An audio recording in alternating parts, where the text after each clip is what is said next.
Sir, ಈಗ ಆರೋಗ್ಯ ಹಕ್ಕು ಬಗ್ಗೆ ನೀವು ಹೇಳುವಾಗ ಬೇರೆ ಬೇರೆ ದೇಶಗಳಲ್ಲೂ ಕೂಡ ಇದನ್ನ ಜಾರಿ ಮಾಡಿದ್ದಾರೆ. ಅಲ್ಲಿರುವಂತ ಜನರು ಇದರ ಫಲವನ್ನ ಪಡ್ಕೋತಾ ಇದ್ದಾರೆ ಅಂತ ಹೇಳಿದ್ರಿ.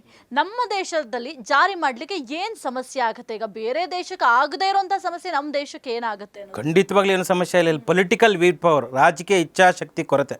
ಆರೋಗ್ಯ ಮಂತ್ರಿಗಳಿಗೆ ಜವಾಬ್ದಾರಿ, ಮತ್ತು ನಾನೊಬ್ಬ ಆರೋಗ್ಯ ಮಂತ್ರಿ ಆದಮೇಲೆ ಒಂದಿಷ್ಟು ಒಳ್ಳೆಯ ಕೆಲಸ ಮಾಡಿ ಸತ್ತೋಗ್ಬೇಕು ಅಂತ ಅಂದರೆ ಅಷ್ಟಾದರೂ ಇರಬೇಕಲ್ಲ. ನಾನು ಇಂಥದ್ದೊಂದು ಮಾಡಿದೆ, ಜನಮಾನಸದಲ್ಲಿ ಹೆಸರು ಉಳಿಯಂಥದ್ದು ಮಾಡಬೇಕಾಗಿರೋಂಥದ್ದು ಅದು ಮಾಡ್ತಾನೇ ಇಲ್ಲ.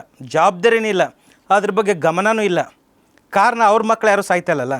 ಸಾಯ್ತಾರಂಥ ಬಡವ್ರ ಮಕ್ಕಳು, ಯಾರೋ ಬಿ ಜೆ ಪಿಯಲ್ಲಿರುವಂಥ ಕಾರ್ಯಕರ್ತರ ಮಕ್ಕಳು, ಕಾಂಗ್ರೆಸ್ಸಲ್ಲಿರುವಂಥ ಕಾರ್ಯಕರ್ತರ ಮಕ್ಕಳು, ಜೆ ಡಿ ಎಸ್ಸಲ್ಲಿರುವಂಥ ಕಾರ್ಯಕರ್ತರ ಮಕ್ಕಳು, ಯಾರೋ ದಲಿತರ ಮಕ್ಕಳು, ಯಾರೋ ರೈತರ ಮಕ್ಕಳು, ಅವ್ರ ಮಕ್ಕಳು ಯಾರೂ ಸಾಯ್ತಾ ಇಲ್ಲಲ್ಲ. ನಾನು ಅವ್ರ ಮಕ್ಕಳು ಸಾಯಿಲ್ಲ ಅಂತ ಬಯಸ್ತಾ ಇಲ್ಲ. ಅದೇ ದುರಾದೃಷ್ಟ, ಅವ್ರ ಮಕ್ಕಳು, ಅವ್ರ ಹೆಂಡತಿ, ಅವ್ರೆಲ್ರಿಗೂ ಸೇವೆ ಸಿಗುತ್ತೆ, ಎಲ್ರಿಗೂ ಆರೋಗ್ಯ ಸಿಗುತ್ತೆ. ನಮ್ಮ ಇಡೀ ದೇಶನೇ, ಇಡೀ ರಾಜ್ಯನೇ, ನಮ್ಮ ಇಡೀ ಕರ್ನಾಟಕ ರಾಜ್ಯದಲ್ಲಿ 224 ಶಾಸಕರು, ಸುಮಾರು ಒಂದು 200-250 ಫ್ಯಾಮಿಲಿ ಮಾತ್ರ ರನ್ ಮಾಡ್ತಾರಂಥದ್ದು. 6 ಕೋಟಿ ಕನ್ನಡಿಗರನ್ನ ಆಳ್ತಾರಂಥದ್ದು ಇದೇ ಈ ಪುಡಾರಿ ರಾಜಕಾರಣಿಗಳು. ಇವರಿಂದನೇ ಹಿಂಗೆ ಹಾಳಾಗ್ತಾರಂಥದ್ದು.